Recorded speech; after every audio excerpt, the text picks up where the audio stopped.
Right Honorable Yakubu Dogara, and then the leader of the party, who is Right Honorable Femi Bajabia Mila. There are so many combinations like I told you. So we get to know, so that they too, they get to know us. So that by the time they are leading us, like I told you, we want to get the ground flying. And that's what happened. So the delay is for us to get to know each other, and then we shall no longer be strength bedfellows, like I said earlier. And I'm telling you, the house, if this thing doesn't metamorphose, we have not come through the whatever the osmosis, that is the slow motion that we took to attain this scenario or this situation now. If it has been up earlier, there could be a lot of blunder. The banana fields are so many.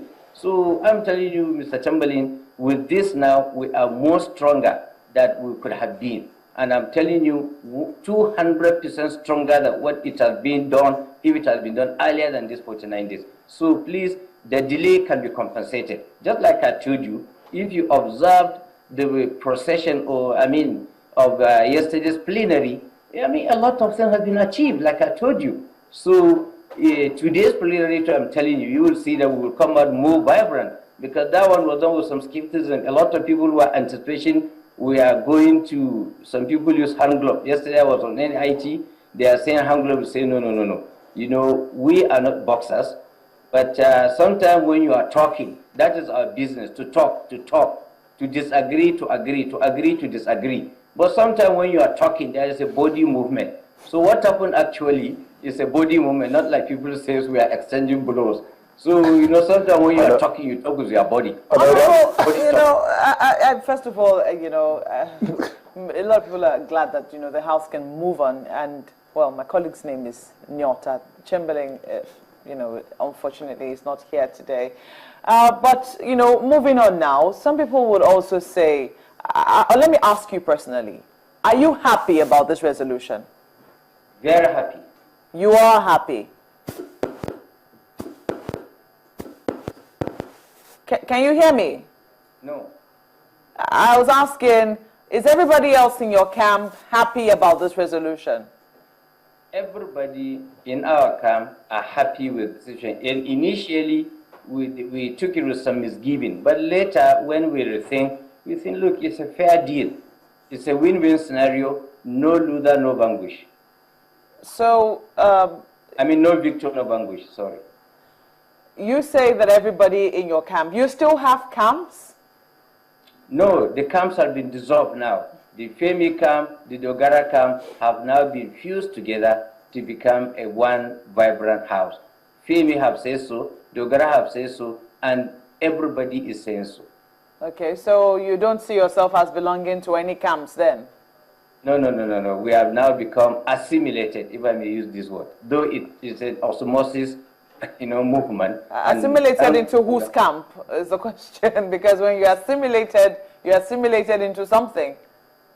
Now we have, yes, we get, let me use the word that, if I may say, we have now a resurrected kind of a House of Representatives in a different body, forgetting the former framework that embedded us. Now, Honorable, some people will say, because you did mention about planning, some people will say that all that transpired in the House of Representatives was not about the 8th Assembly. This was preparation for 2019. What do you say to those people?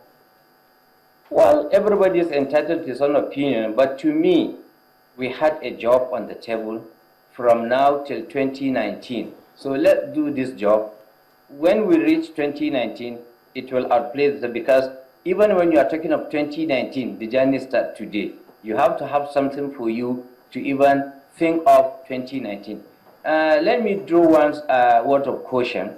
The previous assembly, 765 downward, they have done, if they have achieved 100%, we want to achieve, like I said, 200%. And that is the word of the speaker when he was addressing us.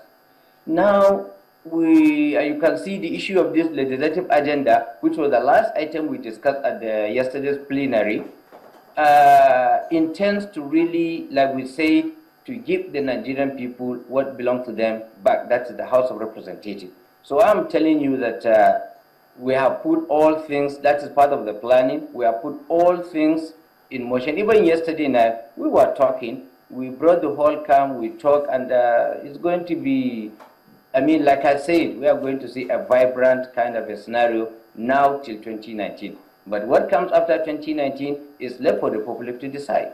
Can we really say that it is over? Because people say that the standing committees of the House are yet to be, constituted, and people named as chairpersons and vice chairpersons, and they believe that that could be another hurdle that the House of Representatives will have to cross before we can say that the crisis is truly over.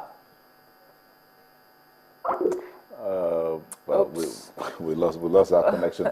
We'll get back to Honorable Abubakar, and but one of the things that, yes, it seemed to be sorted, and he keeps saying it's about the Nigerian people. We took into consideration a lot of things before we got to this. But the other side would be, were they thinking of the Nigerian people when they were delaying for 49 days? As he said, it's a small price to pay for 4 years. I mean, to delay for 49 days just to get 4 years put together, proper planning. And are they still planning, like you were going to ask me a question about the committees, are they still planning on the committees? Would that, well, how long would it take for that to come forward? Is that something that we should be hearing again today? We mustn't let him hear too much, okay, because I think that I believe he's the back connection now. should be established anytime soon. Honorable, are you there now? I'm here, I'm hearing you. Did you hear some of the questions we're asking behind the scenes? I did. I So did. you got an expo, right? But, I was just asking, that some people still say that there are banana peels on the floor of the House as it stands, and that because the standing committees of the House are yet to be constituted, we cannot say fully that the crisis in the House of Representatives is over. Do you share their point of view? I still reiterated my statement that it is over. You see, just yesterday at yesterday's plenary, an announcement was made for state caucuses to submit names of their representative in the selection committee. Once the selection committee has been heated, that is the issue, where they will now deliberate on the committees. And like I told you, the principal officers now have been constituted, 10 of them, the speaker there, left to the minority whip. So 10 of them are there, together with Right Honorable. We have 2 Right Honorables there as our leaders. And I believe we will kick this, the ground roll like I told you. I don't want to reveal out, but yesterday there are so many discussions, and it's going to start. And the business of the House has continued. Let me tell you that we are not going to have any problem with the committees, because we are going to put, a square peg in a square hole, or a round peg in a round hole. So you're cocksure of that? Very sure. How can you be so sure? Yeah, because the caliber of the people involved. You see, when you gather 2 more, knowledgeable people together, like I told you earlier on, not on this program, that the quality, the level of education, the level of experience of the members of this legislative chamber, that is the 8th House of Representatives, the bar has been raised so much that you discover that we have people with double PhDs, professors, PhD holders, MScs, and also from different backgrounds. We have not less than 15 or so former speakers, not one time, twice speakers of House of assemblies, so many members on the floor of the House. So people have come with tremendous reach of experience. So it's very easy to quarrel, and then we identify ourselves. That's why I told you that it's going to be a rank-free kind of a House. It's just business of legislative, and that's why we are there for, and we are going to do just that. There's also the saying that too many cooks spoil the broth. When you have people who have different experiences, it could be an advantage. It could also be a very debilitating disadvantage to the House. How are you so sure that it's going to be an advantage to all these factors militating? We have provided a panacea for them. Okay. Someone asked a question, and I think we should put it to you. Felix says, so for the House, it's now all Uhuru, with the Southeast not a part of the leadership. That's a question from Felix. Well, the issue here is, like I told you, the party leadership was put in place before our election. They set out the machineries, the framework, the wizard, the wherewithal to take APC to this winning position.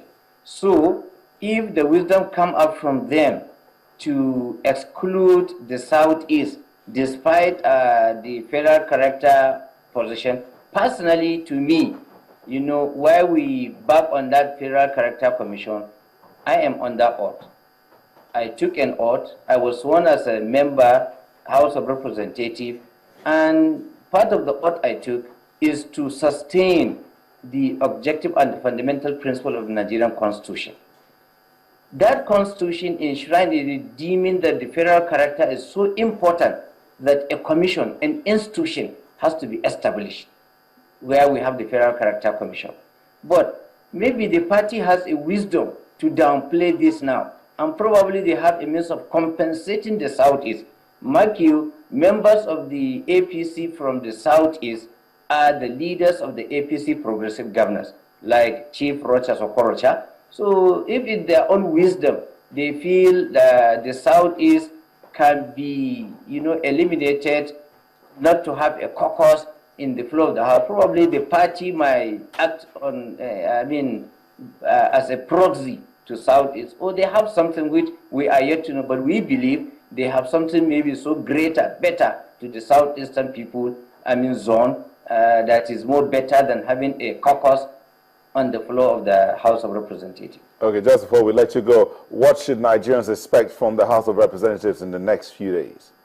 Like I told you, a vibrant, egalitarian,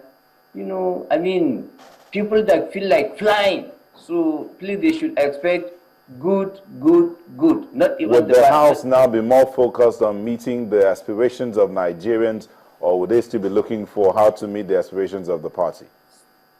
You see, the aspiration of the party now is over, is for them to put the right people, and they feel they have put the right people, so they just go back now and be an automatic pilot. And I'm telling you, the House or the National Assembly can now navigate itself to success. All right, thank you very much.